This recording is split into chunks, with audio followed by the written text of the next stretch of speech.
नमस्कार दोस्तों, mission success की ऑनलाइन क्लासेज में आपका स्वागत है। आज के दिन हम न्यूटन के गति के नियमों के बारे में इसके बारे में हम चर्चा करेंगे। जो हमारे एग्ज़ामों के लिए इसमें से हमारा जो आने वाला क्वेश्चन है या कोई भी हमारा एग्ज़ाम आता है, इसके अकॉर्डिंग हमारे जो क्वेश्चन होंगे एग्ज़ाम में किस तरह का क्वेश्चन आएगा या कैसा क्वेश्चन आएगा इसके अंदर से, उसके बारे में हम थोड़ी चर्चा करेंगे। तो देखते हैं हम न्यूटन के गति के नियम। अब इससे पहले हमें इसको समझने के लिए इसकी थोड़ी बेसिक जानकारी होना आवश्यक होता है। बेसिक जानकारी से मतलब है कि ये जो न्यूटन के गति के नियम होते हैं हमारे, ये आए कहाँ से हैं, या फिर मैं कह सकता हूँ कि ये हमें प्राप्त कहाँ से हुए हैं या ये किसने दिए। देखिए, किसने का तो अभी हमें यहाँ नाम से ही पता चलेगा कि क्या है ये न्यूटन के गति के नियम। अब क्लियर नाम आ रहा है हमारे पास यहाँ पर न्यूटन, तो ये जो गति के नियम है वो किसने दिए थे? न्यूटन ने दिए थे। लेकिन कब दिए थे और कैसे दिए थे, तो ध्यान रखना थोड़ा। जो न्यूटन के हमारे गति के नियम है, ये सन 1687 में 1687 में इसने एक पुस्तक लिखी थी, प्रिंसिपिया नामक पुस्तक में इसने अपने गति के नियमों का प्रतिपादन किया था। और उन नियमों के अनुसार इसने 3 तरह के नियम बताए थे। प्रथम नियम जिसे हम कहते हैं जड़त्व का नियम, दूसरा नियम जिसे हम कहते हैं संवेग संरक्षण का नियम, और जो तीसरा नियम होता है इसका, उसे हम कहते हैं क्रिया प्रतिक्रिया का नियम। तो सबसे पहले हम न्यूटन के गति के प्रथम नियम के बारे में चर्चा करेंगे। तो देखिए, प्रथम नियम होता क्या है।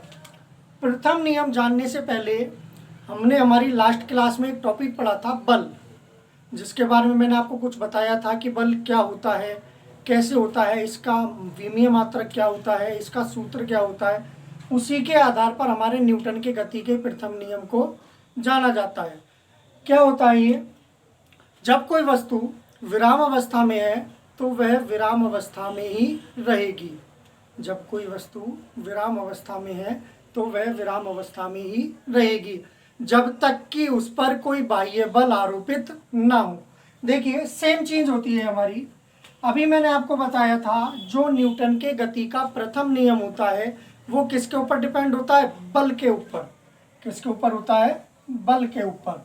अब बल की आप सोच रहे होगे, जो हमने बल की परिभाषा के बारे में जाना था या फिर आज मैं गति के प्रथम नियम के बारे में बता रहा हूँ, क्या दोनों की परिभाषाएं सेम है? या मैं कह सकता हूँ इसका जो प्रथम नियम होता है क्या वही हमारी बल की परिभाषा होती है, या फिर जो बल की परिभाषा होती है उसी से न्यूटन के गति का प्रथम नियम आया है?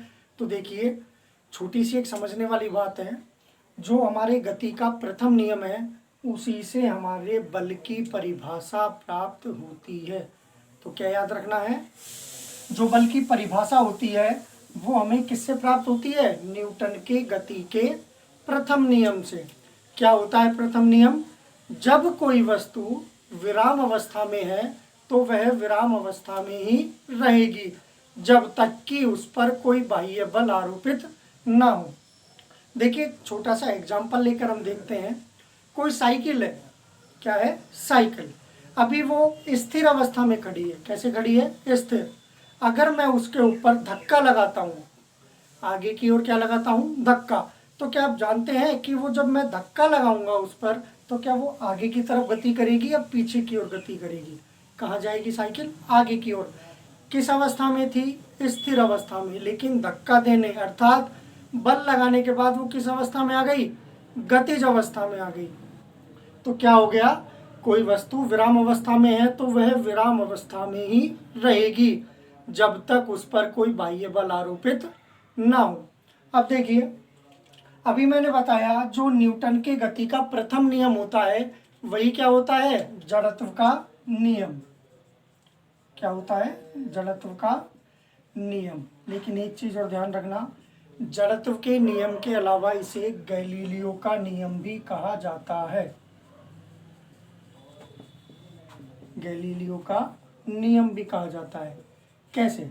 देखिए, जड़त्व सबसे पहले देखते हैं हम। जड़त्व, कोई भी वस्तु उस पर जो आरोपित बल लग रहा है, क्या लग रहा है? आरोपित बल, उसे वो रोकने का प्रयास करती है। क्या करती है? रोकने का प्रयास करती है। और जो वो रोकने का प्रयास करती है उसे हम क्या कहते हैं? जड़त्व कहते हैं। क्या कहेंगे? जो वस्तु होती है वो अपनी ओर जो बल लगाया जाता है उस पर उसे रोकने का प्रयास करती है, उसे हम क्या कहते हैं? जड़त्व का नियम कहते हैं। या फिर मैं सीधा सीधा कह सकता हूं, अगर मैं दूसरी लैंग्वेज में कहना चाहूं कि कोई भी वस्तु अपनी स्थिति में होने वाले परिवर्तन का विरोध करती है। स्थिर अवस्था में है तो गतिज में भी जा सकती है, और गतिज में है तो स्थिर अवस्था में भी जा सकती है। तो कोई भी वस्तु अपनी स्थिति में होने वाले परिवर्तन का क्या करती है? विरोध करती है। इसलिए इसे हम क्या कहते हैं? जड़त्व। और जड़त्व के कारण ही इसे क्या कहा जाता है? जड़त्व का नियम। अब बात आती है गैलीलियो के नियम की। देखिए, जो न्यूटन की गति का प्रथम नियम है वो नियम किसने दिया था? न्यूटन ने दिया था। किसने दिया था? न्यूटन ने। लेकिन जो इसका प्रतिपादन था, क्या था? प्रतिपादन, वो किसने किया था? गैलीलियो ने किया था। नियम न्यूटन ने दिया था लेकिन इसका जो प्रतिपादन था वो गैलीलियो ने किया था। इसलिए हम इसे क्या कहते हैं? गैलीलियो का नियम। जैसे अगर हम एग्जाम्पल की बात करते हैं, देखिए एग्जाम्पल, सिंपल सा एग्जाम्पल है। अगर हम कहीं भी यात्रा करते हैं, क्या करते हैं? यात्रा। और यात्रा करने पर जब हम किसी भी बस हो या ट्रेन हो, जो उसकी सीट पर सवार होते हैं, तो आपने देखा होगा या तो कोई ट्रेन या बस या तो चलती है या फिर रुकती है। दो कंडीशन होती है हमारी। चलती है, अब आप बैठे हो स्थिर अवस्था में और अचानक बस चलना प्रारंभ करती है तो आप पीछे की ओर धक्का लगता है या आगे की ओर? इसका पीछे की ओर धक्का लगता है। कहाँ लगता है? पीछे की ओर।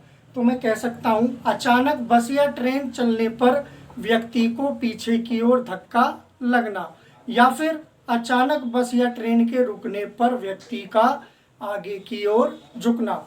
ये किस कारण से होता है? न्यूटन के गति के प्रथम नियम के कारण। तो क्या याद रखोगे? अचानक बस या ट्रेन चलने पर आगे की ओर या पीछे की ओर धक्का लगना न्यूटन के प्रथम नियम पर आधारित होता है। या फिर मैं कह सकता हूं, जब कोई तेज गेंदबाज रन अप लेके आता है और रन अप लेने के बाद बॉल को फेंकता है तो वो भी किस कारण से फेंकता है? न्यूटन की गति के प्रथम नियम के कारण। इसी प्रकार देखिए इसके अन्य एग्जाम्पल भी होते हैं। जैसे अगर हम कोई कांच है, क्या है? कांच, और कांच में अगर हम गोली चलाते हैं तो उसमें क्या हो जाता है? छेद हो जाता है। क्या हो जाता है? छेद हो जाता है। और अचानक जब वो छेद होता है तो वो भी किसके ऊपर डिपेंड करता है?